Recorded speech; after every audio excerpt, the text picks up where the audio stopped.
evening.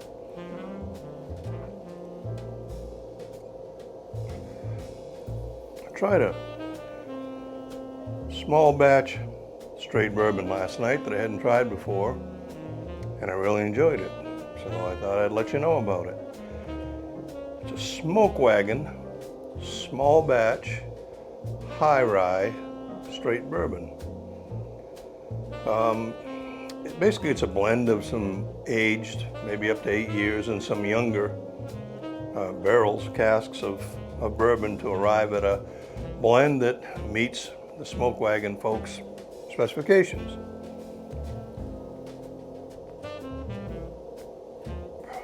It's produced in downtown Las Vegas, as a matter of fact. Although the name is Smoke Wagon, it's not a smoky whiskey at all. The name actually comes from the gun that won the West, right? The old Colt 45 six-shooter that apparently was affectionately known, or maybe not affectionately, as the Smoke Wagon, because obviously it produced clouds of smoke. That particular gun started in, I think it was built first in 1873, and it just became really popular. Actually, a version of it is still produced today. The logo stamped in this wax on the bottle is actually two Colt 45s crossed over an outline of the map of Nevada. So they are a proud Nevada company. And there's a motto on it in Latin, which I didn't write down, but it translates literally to drink, for we must die. What they really want to say is drink and enjoy it while you're alive, because you won't be around forever, presumably. It's a 50% ABV, 100 proof whiskey.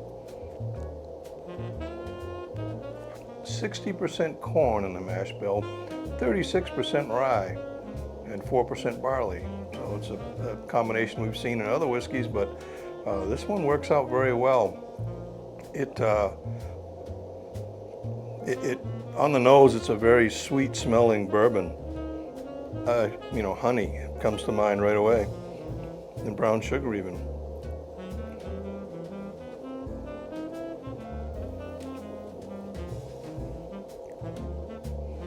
Interesting taste right away. Again, the same things you get on the nose.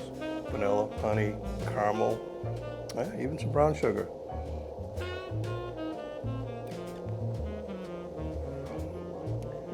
But at the end, all of a sudden you get a little bittersweet fruit of some kind. I don't know what it is.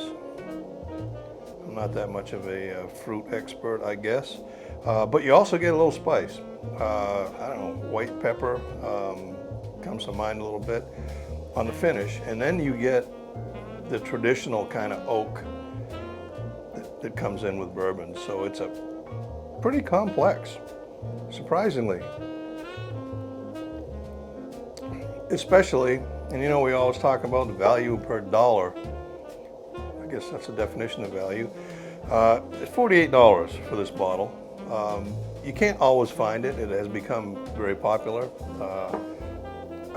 First time I looked for it, I found it a while ago, and I just got around to trying it last night and enjoyed it. I'm pairing it with a Macanudo Inspirado Green,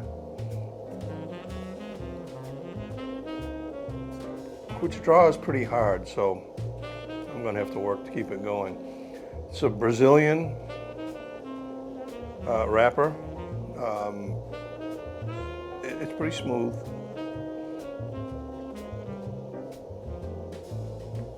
And it's got the fillers are Colombian and Dominican Cabano filler. Why I thought this would go with this whiskey is I remember this cigar as having a sweet front end, and as you get into the cigar, and more so on kind of what we call the finish in whiskey, is you get some spice. So I thought maybe these two will work together.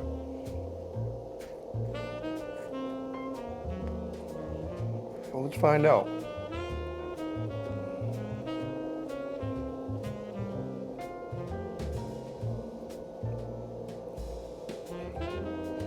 Finish on this whiskey I would call medium to long. So 10 or so seconds later,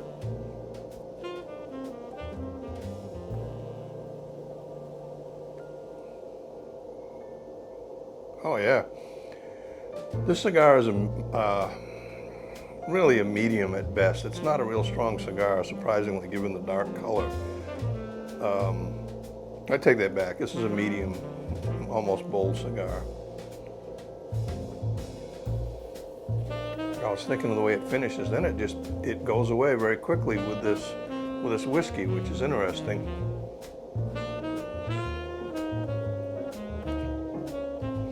What that tells me is this whiskey stands up very well to bolder cigars, and there are bolder cigars out there than this one, certainly. But this has a lot of what I call a yin and yang. There's some sweetness up front, and then that peppery finish, much like this bourbon, which is why I thought they'd go together. What I get with both independently and especially together is that bitterness at the end. So you take a little bit of this.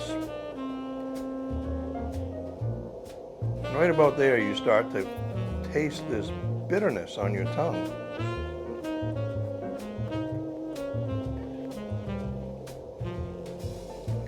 And this cigar kind of multiplies it a little bit, ramps it up.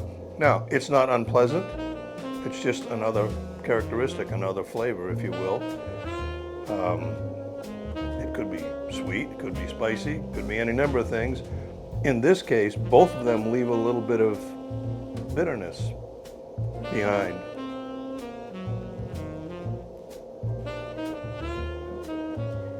Almost ruined another shirt.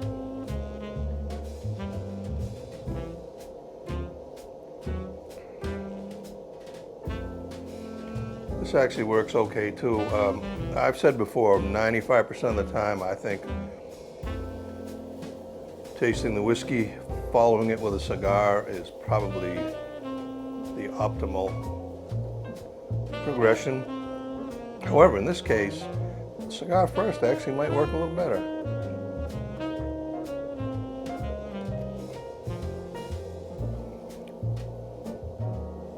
There's that bitterness coming in right there.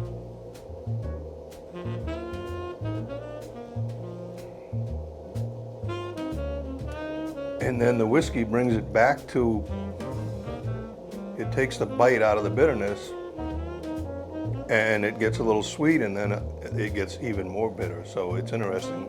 Either way you do it, it seems to increase the bitterness characteristic.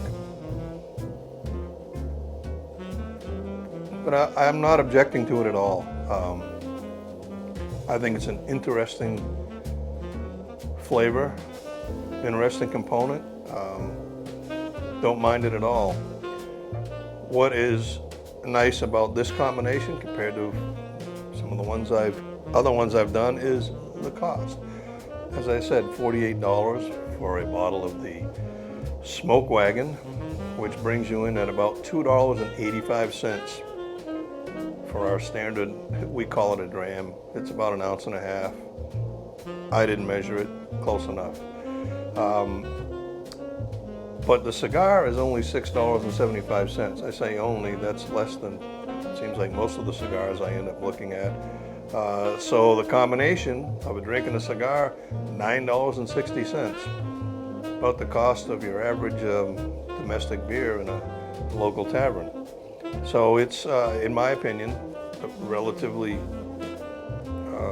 comfortable price point.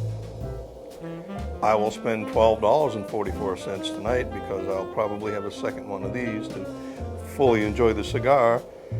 This cigar, even though I think it's a Robusto, but it's a little bit longer, I thought. It will take me a good hour to finish this, so that will require 2 drinks.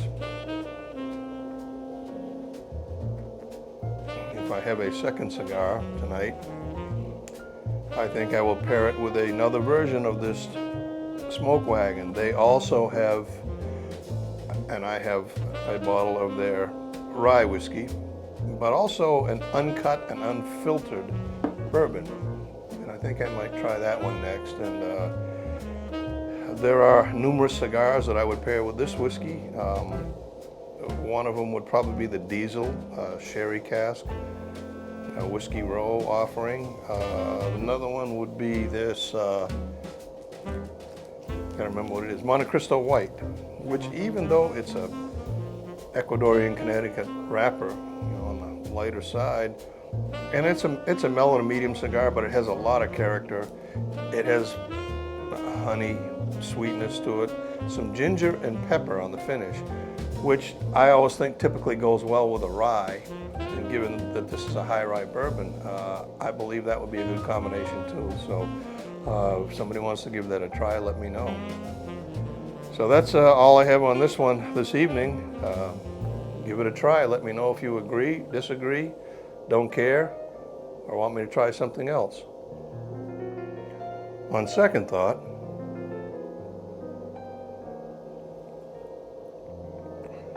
I think I will try the Smoke Wagon malted rye whiskey.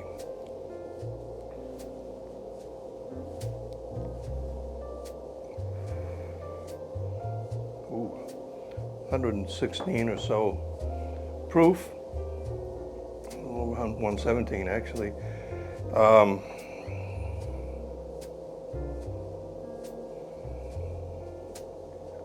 I don't really, it kind of comes across to me like a Canadian blended whiskey on the nose.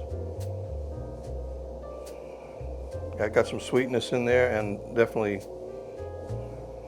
like a blended rye whiskey.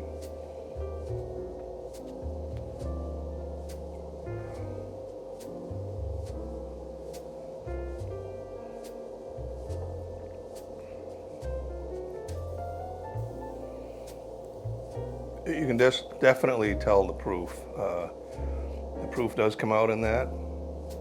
Not overpowering.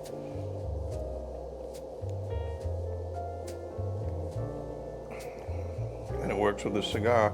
One thing that I've found that I like to do with particularly higher proof whiskeys is when I take that first sip, I like to hold it in my mouth for a good, 10 seconds.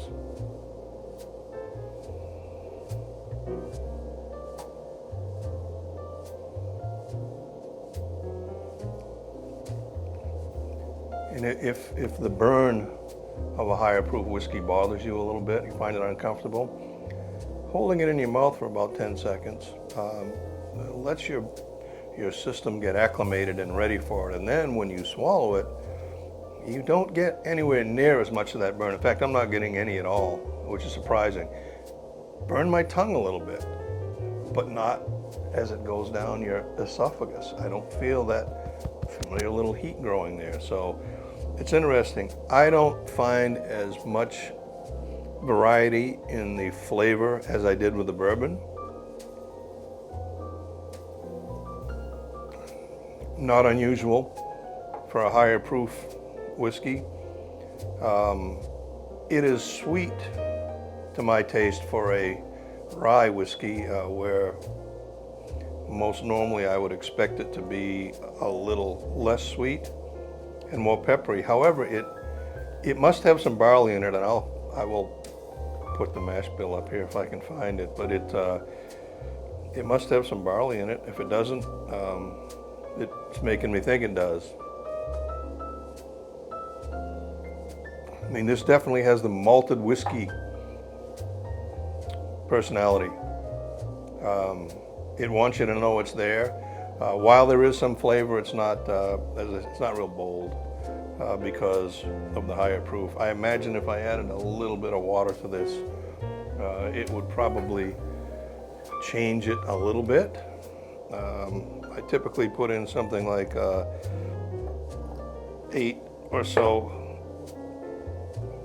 milliliters, carefully measured out.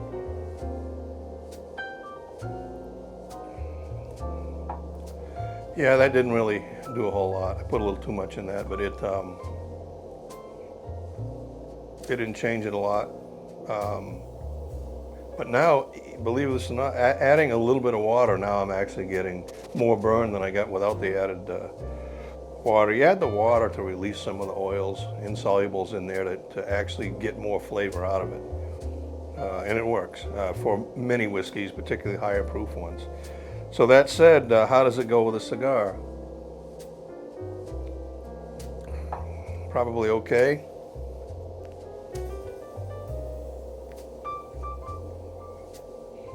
So in this case, the whiskey is a lot stronger than the cigar. The good thing is, though, it's not overpowering. When you hit the cigar, it dissipates some of that little burn that's left behind from the rye in this case, after I proofed it with a little water. So again, this Inspirato will work with this whiskey. I don't know the price point on this. I believe it's probably more than the bourbon, but we'll find that out. I'll let you know. It costs this much. So there you have it. We've spent a little time with some Smoke Wagon whiskeys. I'll try another one in a couple of days. Unusual for me to drink the same whiskey 2 nights in a row because I have lots of other options, so I generally try something different every time I come in here. But since I tried this last night at the Cigar Club, I thought I'd let you know what I thought. So again, as always, let me know what you think, and have a great evening.